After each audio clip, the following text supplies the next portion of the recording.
he was waking up maybe half a dozen times throughout the night to be fed. I thought it was normal. I just thought, oh, he's my baby and he just wants me.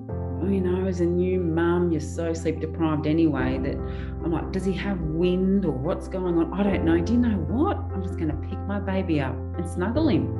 And that's how it started. The path of least resistance then led to the path of a lot of resistance. I felt like I'd failed. I really did, because I didn't have that connection with him. I was absolutely exhausted. I didn't have the emotional capacity to feel all of those bubbly feelings that you're supposed to feel, because all I was doing was spending all my time trying to get him to sleep. We knew, like, well, okay, this isn't right. But when you're so in it and you're so in the thick of it, you actually don't know how, even if you got help, how you're going to get out of it, because you're so exhausted that you can't even think of implementing anything. I knew that I was going down into a dark hole. I was spiraling. When I did not enjoy motherhood, every single day my poor partner was like, am I going to come home to them both in tears? Is it going to be a good day? And majority of the time he came home to me in tears because I was like, I don't know what I'm doing wrong. I knew we weren't in a good routine. I knew things weren't going well. I was at breaking point. My husband didn't mean this, but he said, you know what to do, babe. And so I was questioning myself day in, day out about everything. I had absolutely no confidence. My baby, you know, I was like, what do I do with my baby? And I just needed help. It was like I needed someone to hold my hand and walk me through it. And so anyway, I did it. I bit the bullet. I signed up for Elaine, and it was just brilliant. I'm completely against the whole control crying and abandonment crying. And what I loved about your program is that you were able to show me how to assist my baby to sleep, reassuring him that mummy and daddy was still there without technically being there, was just something that was a massive light bulb moment for me as a parent. I was always there every step of the way to support her through learning how to sleep. I never felt that Paige was ever, in it alone. We supported him the whole time. I was there, had my AirPods in. Elaine could hear Lewis explaining the cries. The crying started, and then knowing what to do, I went in and just sort of let him know I was there, sat next to the cot, and that was really comforting because he settled, he changed straight away, like knowing that someone was in the room with him, and knowing that the biggest thing I think is knowing that I wasn't going to leave him. The tools that we got given, knowing what to listen for, how long the cries would last for, the increments of time that we've, that comes with how it all works, that gave us power to sort of know. Yeah, it was pretty mind-blowing.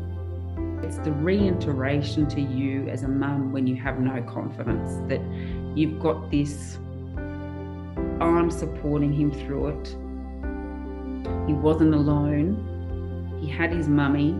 His mum was being supported.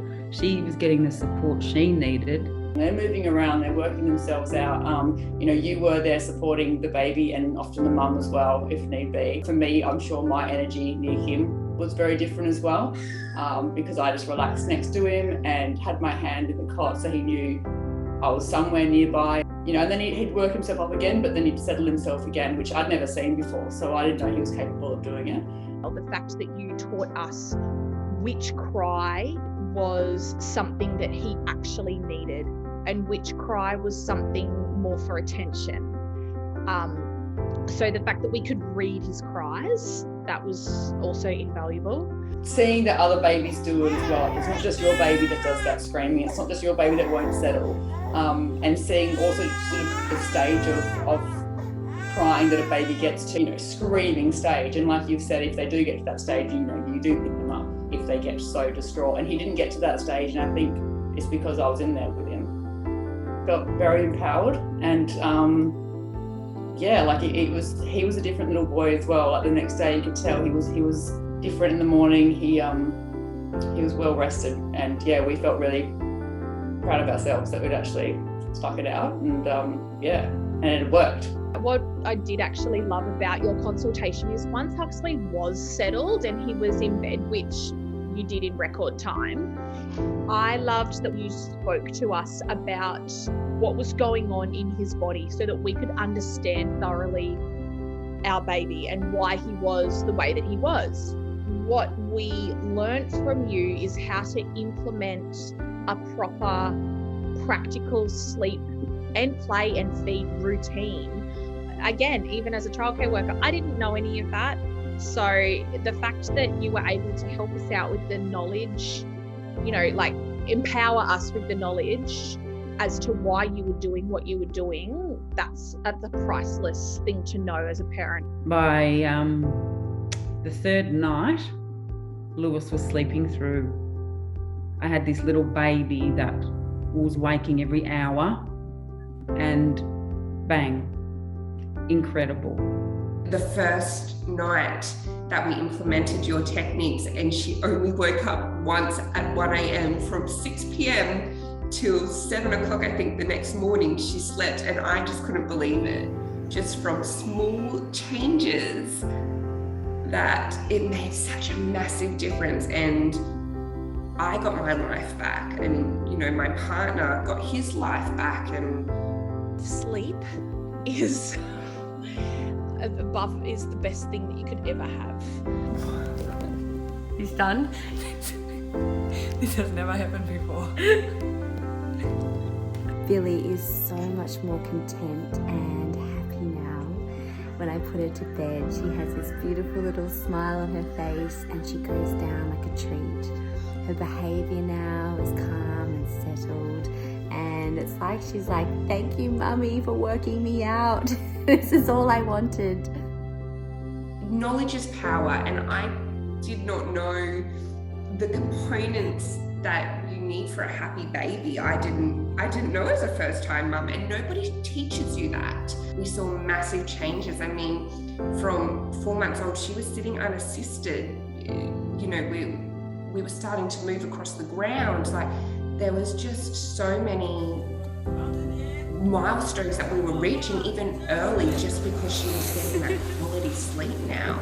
Every single area, we saw a massive improvement. Daytime sleep's improved, and he was eating better, and all those things that I guess when you're so tired, like even as an adult, when you're so tired, often everything else just sort of falls to the waistline. It's funny, just making small changes to the routine made such a massive difference to not only Paige's happiness, but my happiness and my partner's happiness, and even my mum, because she saw how much we were struggling. So it made a complete difference to the whole family.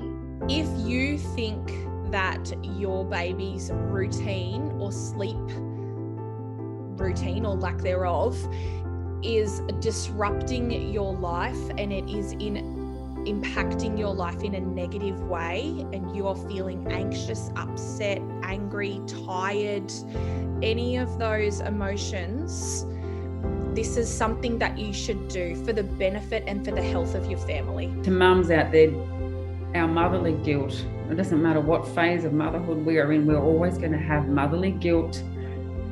And we, I think, have to recognise within ourselves that it is okay to get help, even though we think we should know it all, but we don't.